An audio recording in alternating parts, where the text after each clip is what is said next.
Assalamualaikum warahmatullahi wabarakatuh. Perkenalkan, nama saya Muhammad Satria Mandala dari perwakilan kelompok 1. Baik, pada pertemuan kali ini saya dan kelompok saya akan mempresentasikan atau membahas materi yang bertema kolonialisme di Indonesia.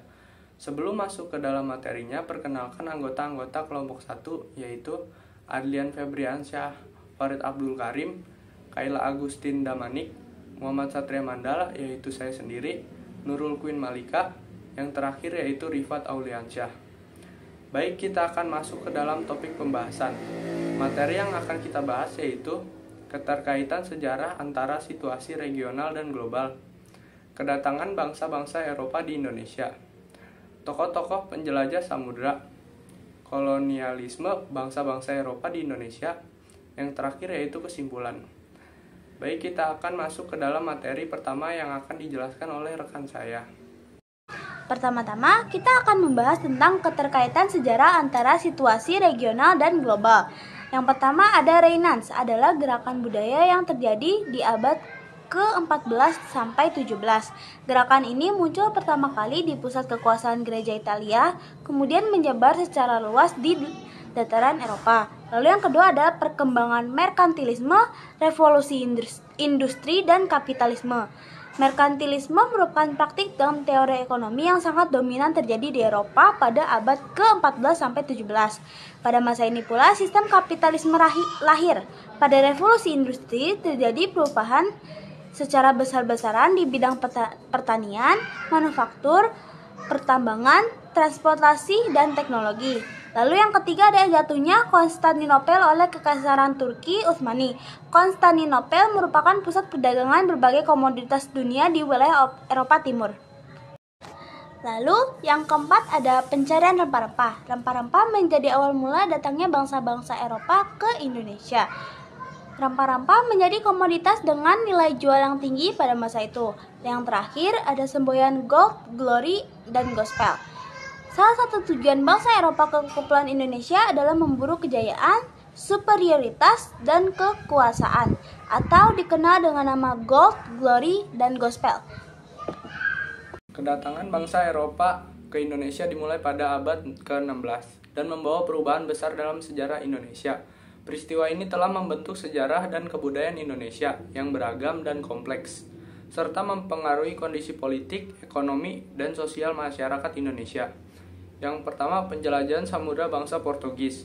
Pada abad ke-15, bangsa Portugis merupakan bangsa yang paling maju di Eropa dalam hal teknologi pelayaran. Penjelajahan samudra bangsa Portugis dimulai pada abad ke-16, ketika Portugal berusaha mencari rute perdagangan langsung ke Asia melalui Samudra Hindia untuk memotong monopoli perdagangan rempah-rempah yang dipegang oleh Venezia dan Kekaisaran Romawi Timur. Berikutnya ada tokoh-tokoh penjelajah samudra.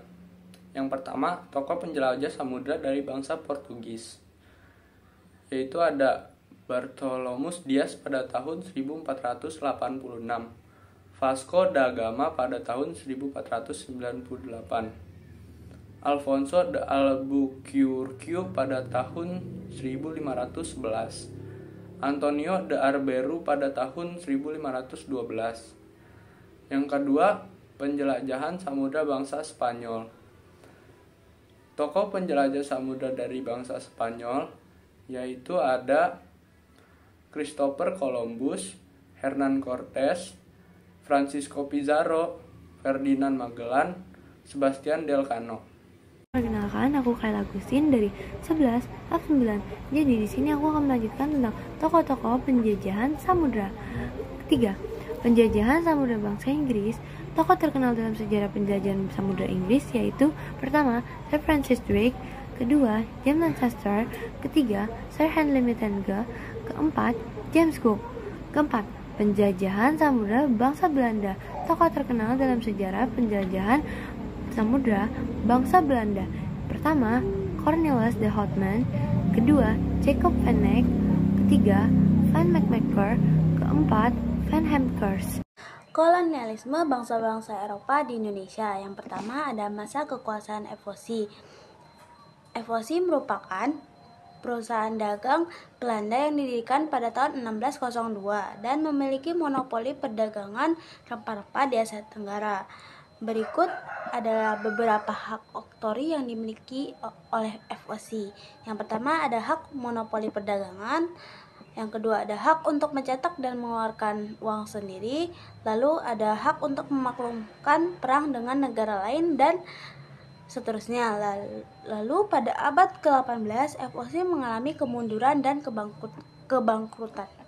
Kedua, masa pemerintahan Republik Batav. A. Masa pemerintahan Willem Daendels dari 1808 hingga 1811. Berikut kebijakan pada masa pemerintahan Herman Willem Daendels di Indonesia. Pertama, bidang pertahanan dan keamanan. Beberapa kebijakan Daendels. A. Membangun benteng-benteng pertahanan. B. Membangun jalan dari Anyer hingga Panaruka. C. Membangun angkatan laut di Anyer dan Ujung Kulon. D. Meningkatkan jumlah tentara dengan merekrut rakyat pribumi menjadi pasukan Belanda. Kedua, bidang pemerintahan. A. Membatasi kekuasaan raja-raja di Indonesia. B. Membagi Pulau Jawa menjadi 23 keresidenan. C. Mengubah kedudukan bupati yang sebelumnya berdiri sendiri menjadi pegawai pemerintahan Belanda yang digaji. D. Menghapus kerajaan Banten dan Cirebon serta daerahnya yang dinyatakan sebagai wilayah pemerintahan kolonial Belanda.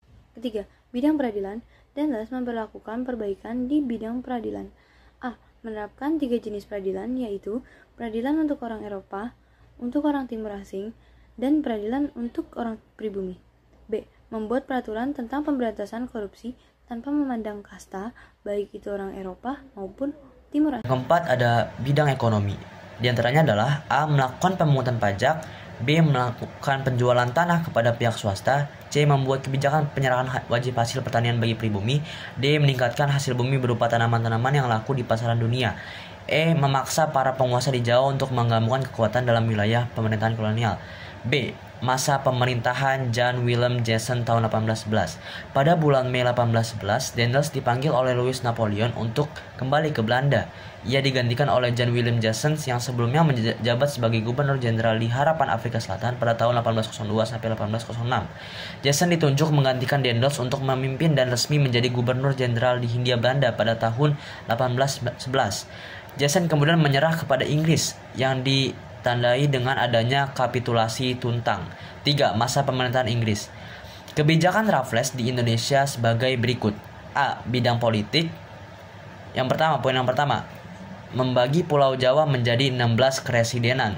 Poin yang kedua, mengubah sistem pemerintahan yang semula dilakukan oleh pemerintahan pribumi menjadi sistem pemerintahan kolonial yang bercorak barat. Kemudian yang kedua, bidang ekonomi.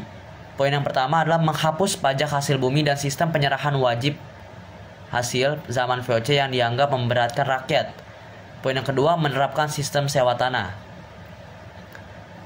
Selanjutnya ada bidang sosial.